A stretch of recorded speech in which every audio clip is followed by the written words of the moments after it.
Thank you. Thanks very much for having us. And you know, it was really lovely, friendly welcome we got when we came in the door. And so we appreciate that. Allan and I are going to take you on a bit of a journey today. I'm the entree, he's the main course. So because of the time, we're letting him talk more than I will in this session, but that doesn't mean I won't in the next one. But look, I think I like to be three-dimensional about the people that I talk with. I want to know a little bit about why they're saying what they say, and so I just want to give you a little brief snapshot about our journey. I come from a totally unchurched background. My background was that we didn't even go to church at Christmas or Easter. My mother's family were in the occult or in the cults. That was my spiritual heritage on that side. On my father's side of the family, they just were atheists and they just didn't believe in God whatsoever.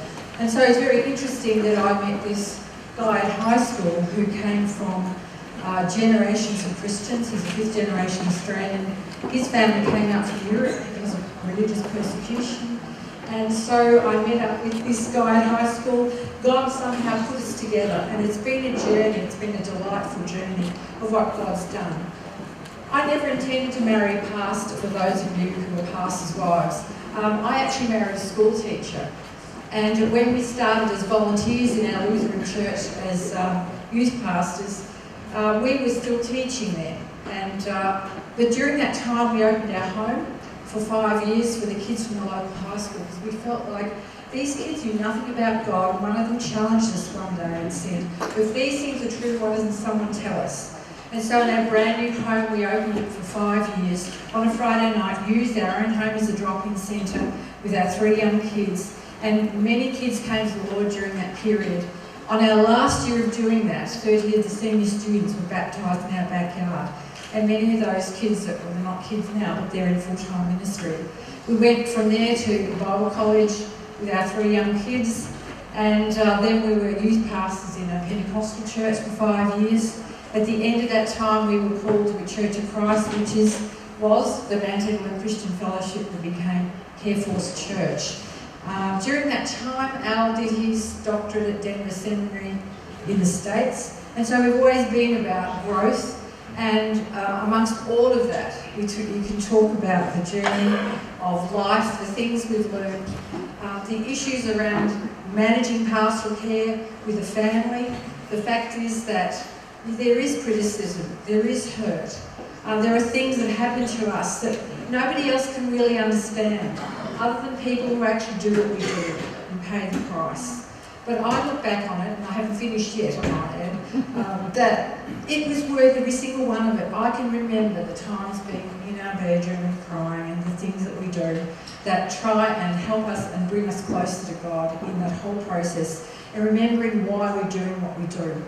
But, you know, God was really gracious in bringing us together, because I think together we made more of a total, I guess, perspective on anything we brought to our ministry. I've been actively involved. I was a primary school teacher, secondary school teacher, and then head of our small groups area, which then developed into these Life Gives programs that we're talking about. But, you know, I really respect him. Everything that he does, I respect him. But the interesting thing is, and there have been challenges, in terms of how do you keep your marriage fresh in the middle of all those challenges.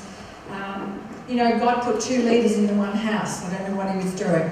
But we managed to negotiate those things, and we're still standing. We still love what we do. We're still passionate about what we do. And so I'm going to hand over to him because of the time, and he'll tell you, out of his wisdom, the things that I reckon come out of our own lives. So thanks for having us this morning.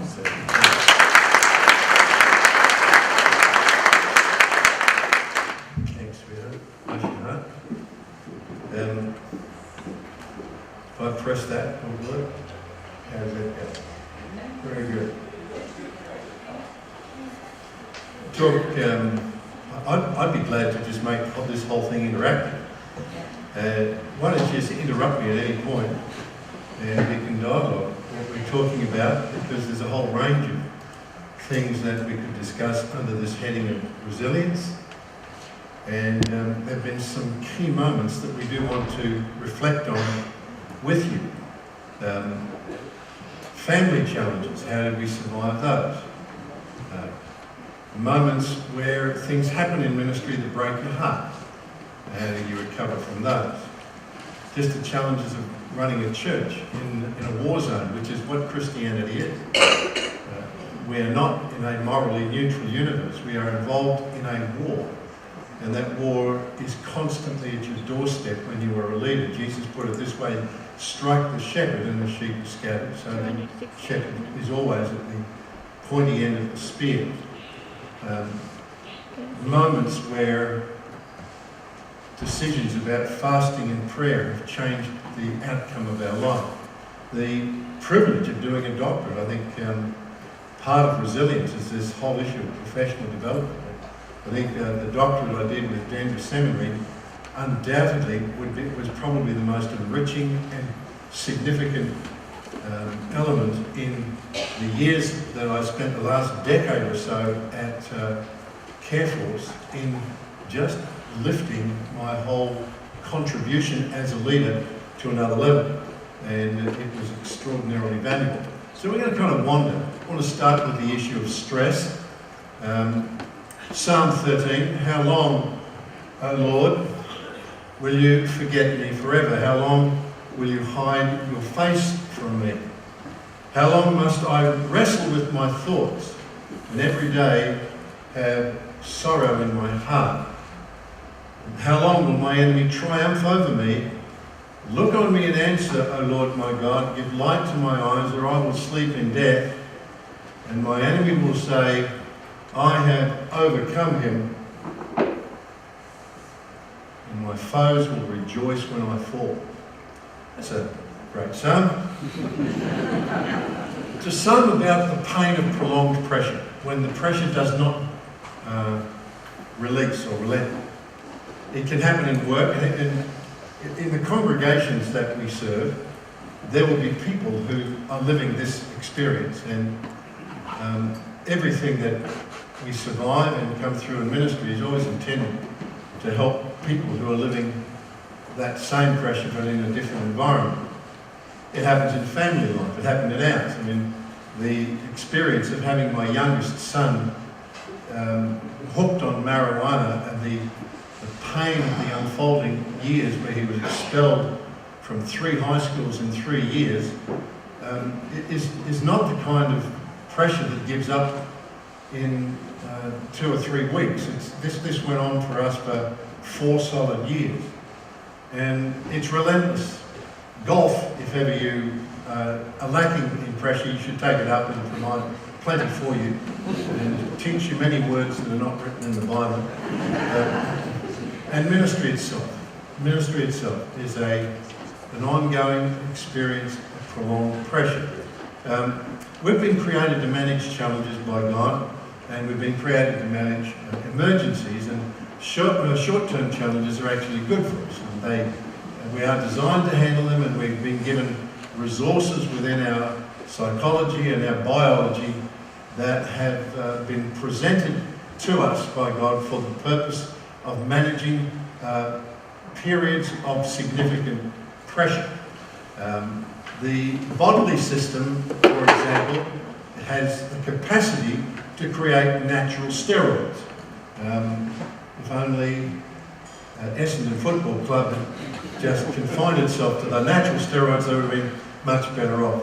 Adrenaline and cortisol are created by the adrenal glands, and they rest right on top of your kidneys.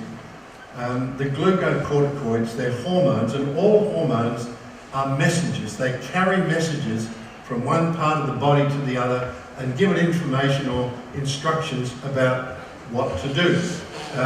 Adrenaline and cortisol are 2 of the big issues that are formed by your body when you're under pressure.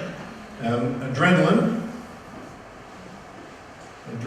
activates the heart, the cardiovascular system, activates muscles, increases cholesterol, raises the blood pressure, increases the heart rate, and gets you ready for action. Cortisol goes to the brain, and that prepares you for an emergency. These 2 things together fight inflammation, they increase blood sugar, muscle tension, they mobilise energy, they do all that kind of stuff that's necessary if you are under pressure, and in the short term it aids your performance. In the short term you function better because of this stuff, but it was designed by God for short-term action only, and if it persists unabated, it then becomes stress. Now, stress is not working hard. Stress is not, we've got a Christmas production, I'm stressed. Now, that's just working hard. It's being stretched beyond your limits to the point where your body begins to destroy itself. It's extending yourself without adequate time for recovery. So we're not talking about facing a challenge. That's not stress. I can't do my homework, I'm stressed. Your kids will tell you that. That's simply a poor use of language. No, you've got a challenge, that's not stress. The body, however, is designed for camel travel. An idea that Arch Hart has presented to leadership. We're designed for camel travel. When Jesus did ministry, he never had a mobile phone. When Jesus did ministry, he didn't have a taxi, and he didn't have Qantas frequent flyer points. When Jesus went from Galilee to Jerusalem, they walked solidly for 3 or 4 days. I mean, they covered 100 and something miles, 150 kilometres at least. If you and I did that, I mean, if you were to get up every day and walk 30, 40 kilometres, you'd be much better for it. I've taken to riding a bike. And the reason I've done that is because I had a hip replacement a few years ago and I don't want to wear it out. So I do my exercise on a bicycle, and I'm stunned at just how important exercise is for resilience.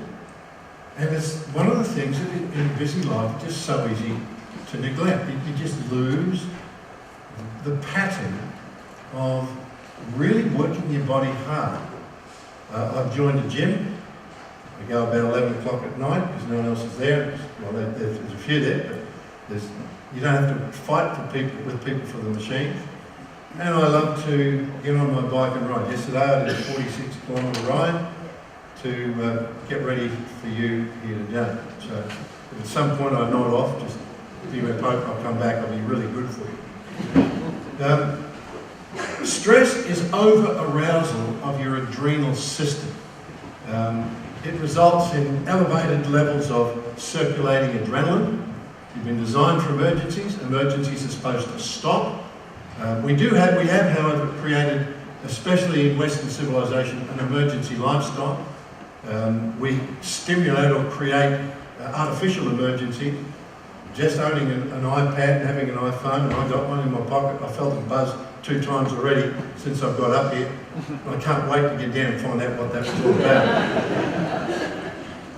Life is relentless. There used to be a thing called a weekend. We kind of lost that somewhere along the way. Weekend rest, what happened to that? We start often each Monday with higher and higher elevated levels of adrenaline, and our adrenal systems become more and more active. And as a result, over a period of time, and it doesn't take that long, if the pressure is relentless and you don't get a chance to relieve it and begin to return to normal, it only takes about 4 weeks for this syndrome to begin to eat your body. It's one of the reasons why in war zones they have constantly tried to get people out of action in less than 21 days, because you just begin to suffer the adverse effects of stress. God knew all about this. We haven't known that much about it until science and technologies begin to catch up with how the brain works and some of the things, the mysterious elements that make our biology work the way it does. And as a result, today, in Western civilization, we spend more on painkillers than we do on bread. And our lifestyle can only be maintained through a massive use of both tranquilizers and antibiotics. It's the only way that Westerners are able to survive, is that we have access to lots of medication. And it would be interesting, when I arrive somewhere to speak somewhere, it is quite often that they give you a little box of stuff, you know, important things for ministry like M&Ms, the occasional apple or orange, But it's not uncommon for there to be a box of Disprin or some other kind of painkiller or something that reduces inflammation, because they know that you get people who travel a lot. These people need that stuff because we stress the body to places where you want to survive, you get antibiotics and tranquilizers. Now, the effects of chronic stress are really important. The limbic system in the brain includes a number of elements. Let me just pop that up there. Put that back up on there. In the name of Jesus. Put that up. You put my thing back. What happened? Stretch. Keep Stretch. going, please. You want me to stretch? That comes, you want me to... Oh, it's coming... You've died? Yeah. Well, then we'll get there. The limbic system includes a number of elements, the hippocampus and the amygdala amongst them. And the limbic system manages your endocrine system, and that's the whole palette full of hormones that send messages all over your body. Now, the limbic system is impacted by 4 major experiences in life. Here's the first one. Stress. The first one is stress. If you persist in pushing, overloading the adrenal system, it will get to the limbic system and it begins to function badly. It begins to eat your body alive. However, here's another one that has a profound impact on the limbic system, and that's bullying. Bullying or fear. And here ministry intersects with one of the challenging elements of leading people. People aren't always nice. Lord, deliver me from the Christians. They have strong opinions. They believe that the way they see life is the way God sees life, and therefore it behoves them to adjust you to make sure that what God wills is being done on earth as it's being done in heaven. And bullying is unfortunately a significant issue. Later on, they'll put a sheet on your table, and I'm going to invite you to just reflect on a whole range of pastoral pressures. And one of the issues that I'll just invite you to reflect on around your table, to what degree are you experiencing conflict either with individuals in the congregation or a pressure group, or maybe even in the eldership, or I don't know how your church is run. We had an eldership in our congregation, and one of the things that I'm most profoundly grateful for is that they were highly supportive people. They were just great people. We had the right people on our eldership. If you don't have the right people on your eldership, it can eat your lunch. Because the pressure, the bullying, the feelings of not wanting to walk into a room because the person is going to be there. And you know that when you see their face, you'll feel your stomach churn on the inside. And every time you feel that, your adrenal glands are pumping adrenaline into the system. It's a kind of like a manufactured crisis for your biology. And your biology doesn't know that this isn't the 1300s and they're unlikely to stab you, although it is possible. You feel all the same stress as if you were in a war zone. Your body feels the same stress as if you were, your life was under threat. So bullying becomes a very significant issue.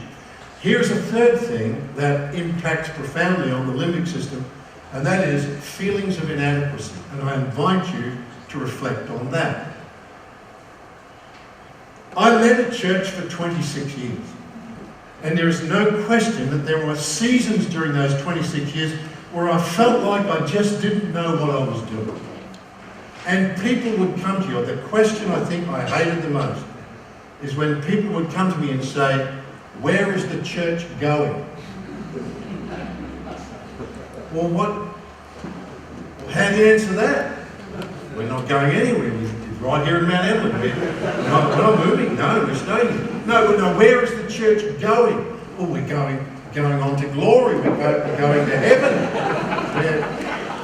Where's the church? What do you want from me? I preach and I'm part of a team. What do you want from me? And there were moments in my journey where I felt profoundly inadequate.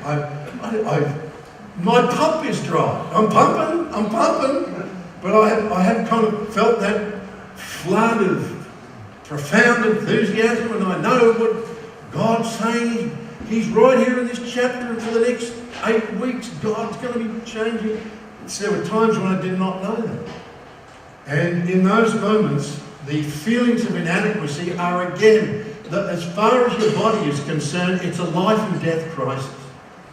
I am profoundly grateful for my doctoral studies with Denver Seminary, because I felt that not a single moment of those years was wasted, and probably some of my most effective ministry came out of study that I did. For example, I did with Craig Blomberg, I did Preaching the Parables, and out of that came an extraordinary series of parables that profoundly influenced our missions ministry in India.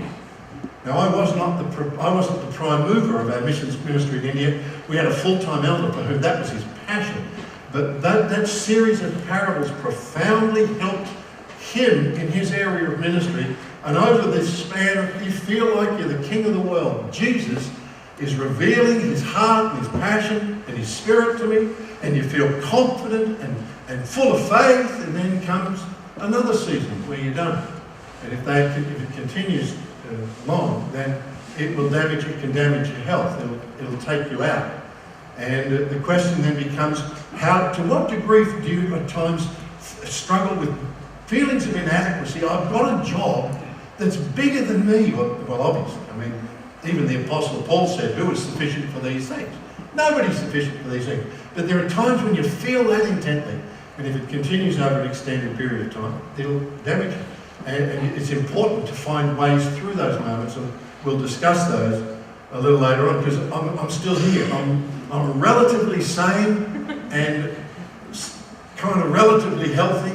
I still love my wife. We've celebrated our 46th wedding anniversary this year. We have no intention of doing anything other than loving each other all the days of our life. I don't hate people, well, not a lot. I'm still alive and relatively well. And so I've found ways through those moments. And we want to talk about sort of how do you do, if that's you, if that's where you are, you've got to find a way through those moments. Here's the fourth issue that impacts profoundly on the limbic system, and that is that every one of us created in the image of God want to feel or sense that we are accepted, that we are valued, and that we have a deep place of belonging. Now, I served in the same church for 26 years, and I never felt the real pain of wondering if I belonged until I handed the church over. And then I visited an area of pain that I had not visited in a long, long time. You wonder if you're valuable. You wonder if you're accepted. You wonder if this is real. And there came a point where we really just had to say, we really don't belong here anymore. And it was a grief that it was more difficult than my mother's death and my father's death. It was just a relentless grief. It took me quite a number of years to work my way through that deep feeling of loss. Now, not wanting to disappoint. You want to feel like you are valued. You want to feel like this church want me here. And I want to know that I'm making a contribution. And therefore, in the pastoral ministry, there is this constant tendency to be looking in the faces of people and asking yourself the question, am I helping these people? Am I really making a difference? Am I making a contribution that they really recognise as being really valuable? I'm safe and I belong. It's not always the case in ministry. You often can sometimes feel like you are disappointing people. And when you do, your body feels like it's gone to war. Adrenaline starts to pump when you feel like you are disappointing people who are looking to you for leadership. These are very significant issues. Now, Within weeks, the impact of these things on the limbic system particularly hits two parts of the limbic system, and one is the hippocampus. Within weeks, the effects of chronic stress will be depleted endorphins. Now that means that pain becomes, your joints ache, your muscles ache, your head aches, and a relentless experience of pain has got to be a warning that I'm not as well as I need to be. Secondly, depleted serotonin begins to produce the lowered sense of emotions, being to feel depressed. Then the impact on the limbic system is to suppress the immune system, and you start catching every cold that's going through the community. You get the flu, then you get a cold, and then you get a cough, and constantly ill. The fourth issue is that eventually the adrenal glands just can't maintain the volume, and adrenal exhaustion leads to fatigue. You start going to sleep, you feel like you haven't got the strength to get out of bed. You can't face preparing a message and thinking you've got to deliver it on the Sunday. That upsets the dopamine circuits in the locus accumbens, and that leads to anhedonia, where your life starts to go grey. And I tell you, because I've lost a lot of friends in ministry over the years, this is one of the most dangerous things of all. Because every one of us, if we feel low for long enough, begin to search for a way of escape. And I took over the church I led for 26 years because of the adultery of the previous minister. It was a church going through revival. It had gone from 60 to 350 in less than a year. And then in a fairly short period of time, it all blew up because the guy before me got involved in having sex with the secretary, which is not part of the Constitution. And as a result, the guy who was having a real revival in his life, but experiencing a lot of greyness, found a way to inject excitement into his life. It's what makes pornography, it's what makes the internet such a danger, because we do have this tendency to find ways, or to bump into, or to know ways of finding a little way of escape. And if that way of escape is in just touching an area of illegitimate life, but you know, at least I feel excited for the brief moment that I'm watching my porn or hitting on somebody or doing something I know I shouldn't do. Even good men make bad decisions. Now, the guy who I took over from was not a bad man. He was a good man. But he had never gone through a talk like this, and he had never fully appreciated the need for him to develop structured behaviours around his sex life. Now, the reason that I did my doctorate on this, I did my doctoral project on this, was because I lost 4 friends in ministry in a single year. 3 of them for sexual misbehaviour. And then it was the suicide of a male who was attending one of our sexual addiction support groups that for me finally pressed me into creating a discipleship program that we could give to men, because the reality is that men face a greater challenge with their sex life than women do. The greatest problem women have with their sex life is men. But men face a greater challenge with this because of how it is wired into their cry for excitement. And as a result, I created a discipleship program, and it still is a wonder to me that there are lots of churches that never even bother to do anything.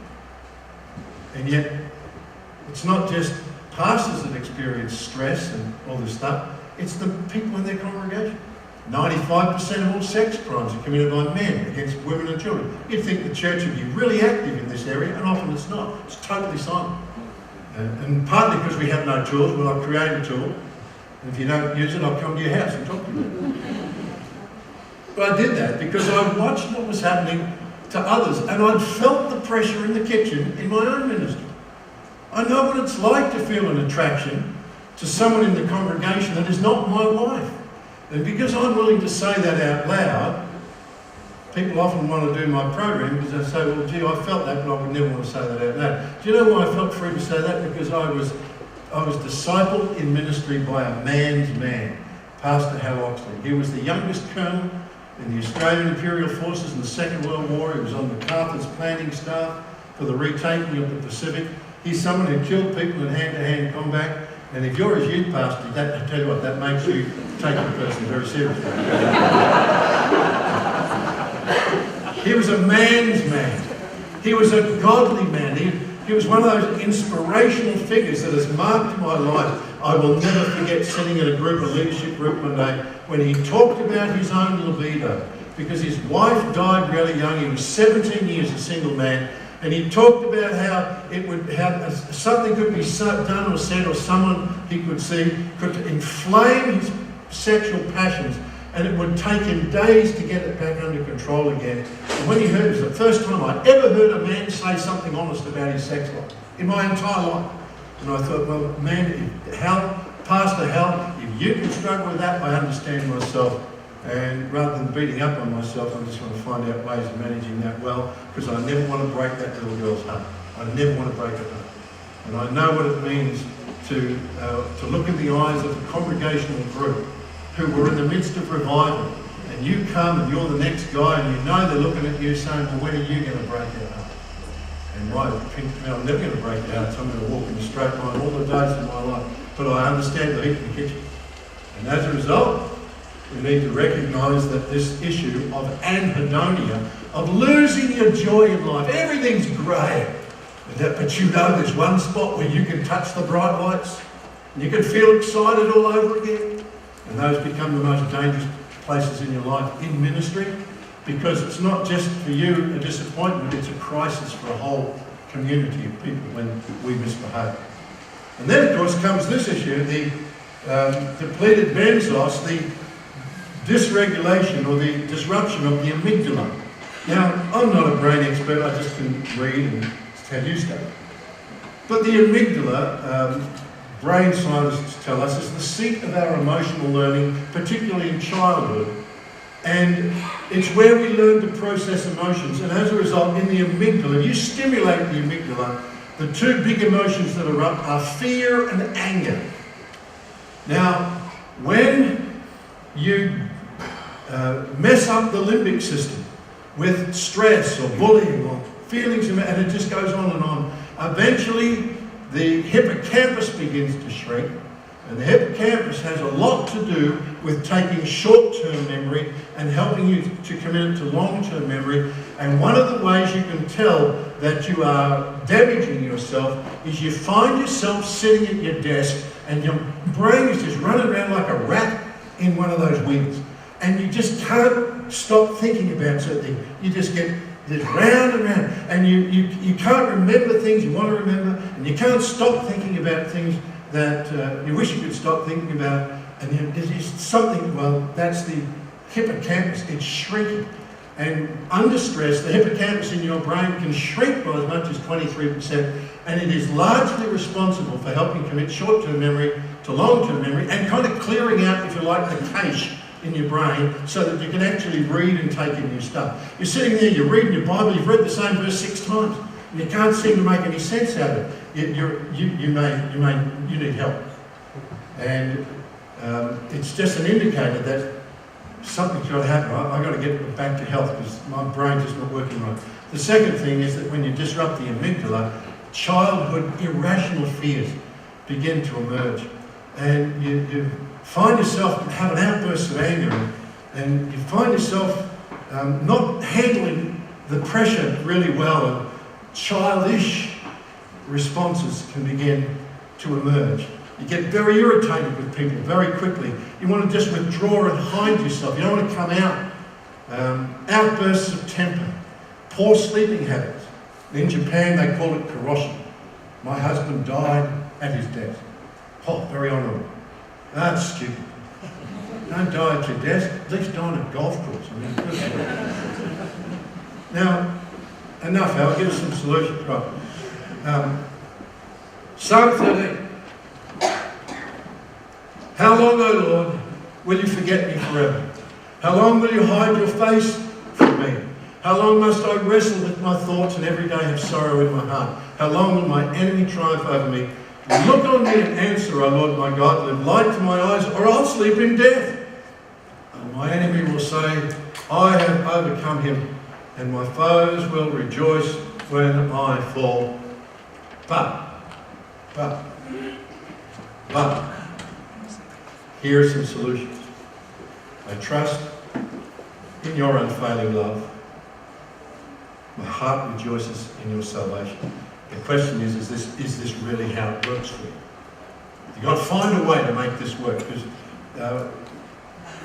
nothing's really new. This psalm knew what stress could do to the human heart, and nobody who experiences stress, I think, like people in ministry. Lots of reasons. They don't pay you like your job deserves. And often in a family there's challenges over money. I remember every time I had someone from the Bible College of Victoria, they were missionaries or something, they'd been used to kind of getting dried tea bags and living on the smell of an oily rag. I hated that, but I'll send you out, I'll give you a holiday. You deserve to be treated better than you really are. Have you found a way to deal with sometimes the feeling you have more pressure than deserves, that you don't pay the way you should? And then church has got to run on volunteers. Volunteers. How do you run anything on volunteers? I mean, you can't cut their pay in half, make them work better. They don't get anything. You're not even allowed to shoot one at dawn. I mean, if I could just shoot one Sunday school teacher, or at least wound them a little bit in the car park, as an example of all other ushers that didn't turn up and do their job. If I could just wound one of them. Can I wound one of them, Lord? Just to shoot one. The rest will do so much better. Can't even do that. You're going to have to find your solution in the unfailing love of God and rejoicing in your salvation, because I will sing to the Lord, for he has been good to me. You've got to find some answers. And here's the first thing. You've got to, in your faith, you've got to find a way to relax, and it has to work for you. I tell you what works for me is I get on that bike and I ride 50 k's. I'll do a 2-hour bike ride and I come back exhausted. I can sleep like a baby. You've got to find your own way of relaxing. Jesus said, don't worry about your life. He said, and Peter said, cast all your care upon him. But does it work for you? Have you found a way to relax when you know you're going to meet the bully in the eldership meeting tomorrow? Have you found a way of relaxing? We could talk about that later around our tables. What has worked for you? Because you have to find a way that works. The second thing is you've got to find a faith that lets you love. Laughter puts the things in their right place. You've got to be able to know and say to yourself, I am loved by God, I am saved. A cheerful heart is as good as a medicine, but can you touch it? That's the question. Can you touch it? And how do you do that? Well, Arch Hart says don't play golf because it's just one tragedy after another. And there's a truth to that. You've got to find a way to love. We can share a little later. How do you find it? I've found ways to love. The third thing is you've got to find a faith that allows you to forgive. And I think for the last few years I've faced one of the greatest challenges in forgiveness.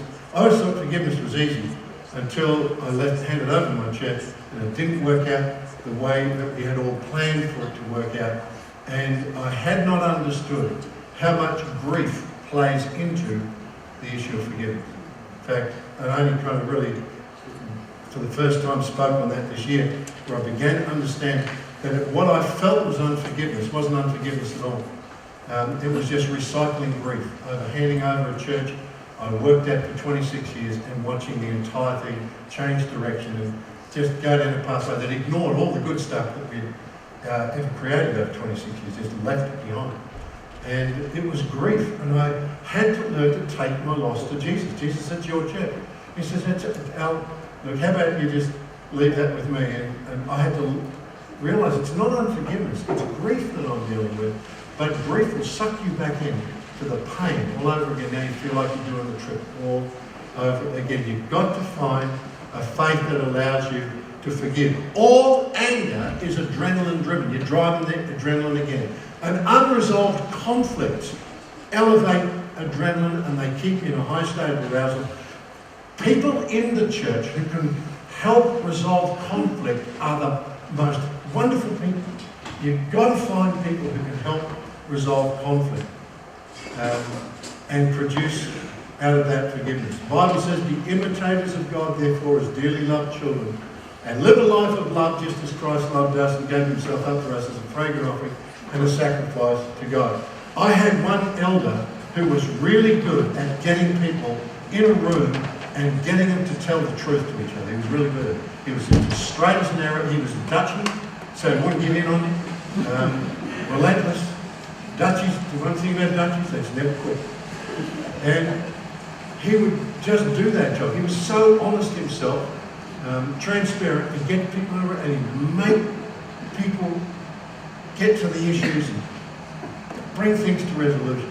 Great thing, you've got to have a faith that allows you to forgive. Fourthly, you've got to find a faith that shares the load. And here, externalisation of your pain and of your struggles in ministry is so important.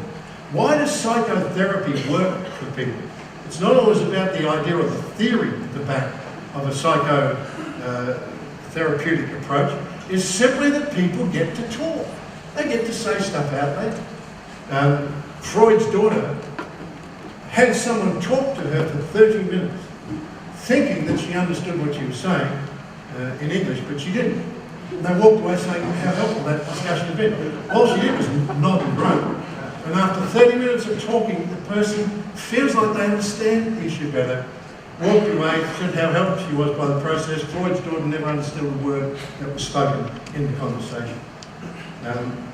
Client-centered therapy and Rogerian therapy is about letting people talk rather than about advice giving. It's one of the reasons that small groups can be helpful if you can teach people to shut up long enough to let people get their story out and not have to try to fix it the moment they start sharing their problem. And this is where training in small groups becomes so important if you want small groups to really work well.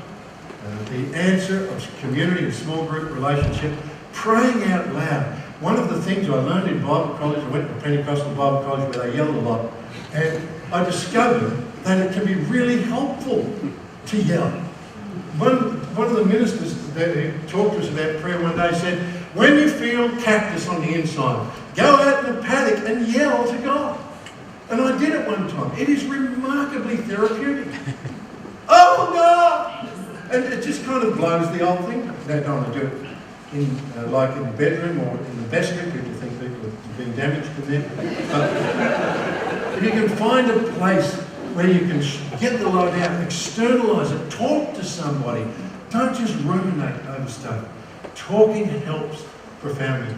And finally, you've got to find a faith that lets you rest. And here, I'll finish here and answer. We'll do some questioning stuff. I was going to go and do another one, but we haven't got time for that. The Bible says, remember the Sabbath day to keep it holy. And Jesus said, didn't you realise that it was the Sabbath that was made for man, not man for the Sabbath? God created the Sabbath not as another religious duty to carry out, just to try to help you be well. Just to help you be well. Be still and know that I am God. Now, how does that work for you?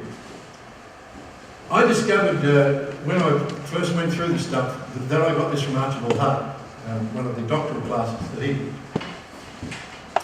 He talked about the fact that one of the dangers is that we never take a break long enough for the hippocampus to begin to restore and for the adrenaline levels to drop. And I promise you, I did this for years. When I was going on holidays, I would arrange preaching for all the weekends when I was away because I knew what would happen if I stopped preaching. I started getting depressed. So I called it staying in the saddle. That's how I explained it to my wife. I'm staying in the saddle. Because if I get out of the saddle, I feel like I get unspiritual and daggy, and then I come back and I got to crank it all up again, and it's so hard. I just stay in the saddle. Soon as I stop preaching, I get depressed. And Archibald Hart says, yeah, that's good, because you see you need to. If you understand how the hippocampus restores, you have to stop pumping adrenaline. Now, sometimes we go on holidays, and that's where we just do more adrenaline pumping. We jump off bridges, do bungee jumping, not for me. Ride motorbikes, frighten the daylights out of yourself, swim with the sharks. That is not a holiday. A holiday is where you get bored. If you're not bored, you're not on holiday. And here's how it works. You have to have a break from adrenaline-driven stuff. You can't keep having conversations over the mobile phone that stirs the hurts and fears, and you're hearing the stuff from back in the office. Aunt Mabel's gone nuts again because the volume's too loud, and some I'm so sick of the volume. How did Jesus control the volume? Well, they didn't have any volume. That's what we need. Back to the Bible. We'll get a boat and preach from a boat. That's what you can't be hearing that stuff. You've got to let all the adrenaline stuff drain away. And the first week that you do, you will be depressed. And that's when we start trying to fight it. Jesus. No, faith, right? Shut up. Just lie down and be depressed. Because depression, this kind of depression, is a healing emotion.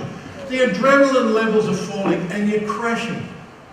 Second week, you will go to sleep all the time. You're reading a book and you get about half a page and you just wake up 2 hours later. And then you read another couple of pages and you drift off. You wake up a couple of hours later. That's your body.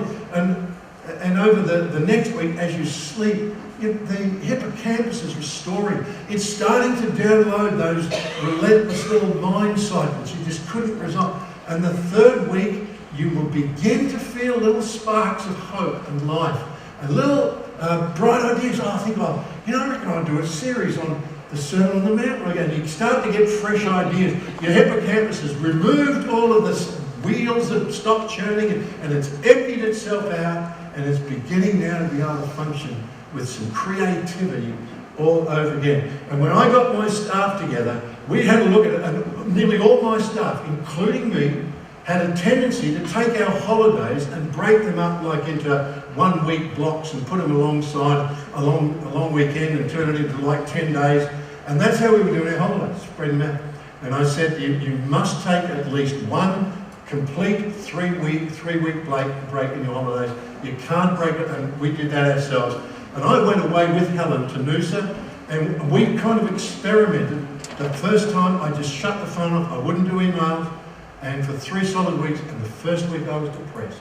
The second week I just kept sleeping all the time. But the third week, excitement began to come again. I could feel the life beginning to rise, and by the time we were ready to go back, I was fresh again.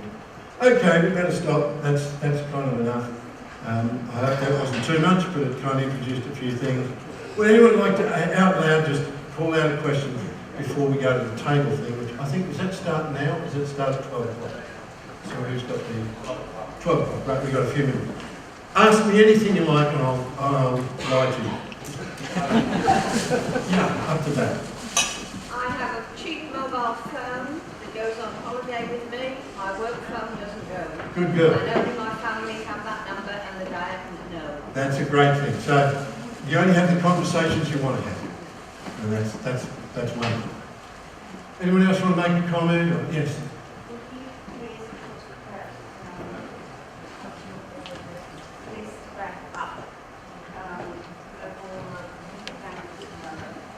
Which one did you want? The one with all the pain things in it, or the one with the answers in it?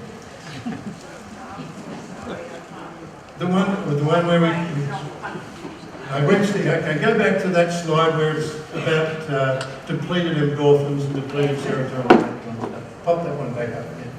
We can all be depressed looking at that. Anyone else want to make a comment or ask a question? Feel free. Allan. Yeah. It sounds to me like a bit of a sad sight. Like you go all year, you take 3 weeks off so you can go all year. aren't there ways that you can mitigate that kind of midstream rather than kind of just being exhausted at the end of 11 months and 1 week? Life is a war. Yep. And I don't mind dying in a good war. I just want to make sure that I'm making the most out of my time. I think there's no question that you've got to have revival moments right through your year. Sabbath day is an example. Do you really get a day off? What do you do with it?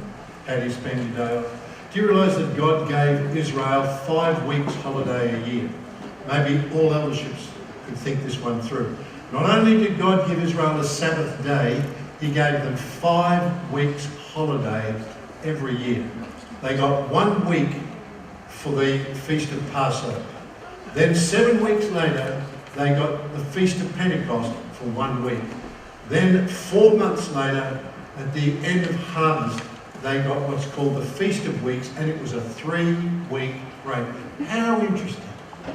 Now, brain science will tell you today that's how long it takes. It takes 3 weeks.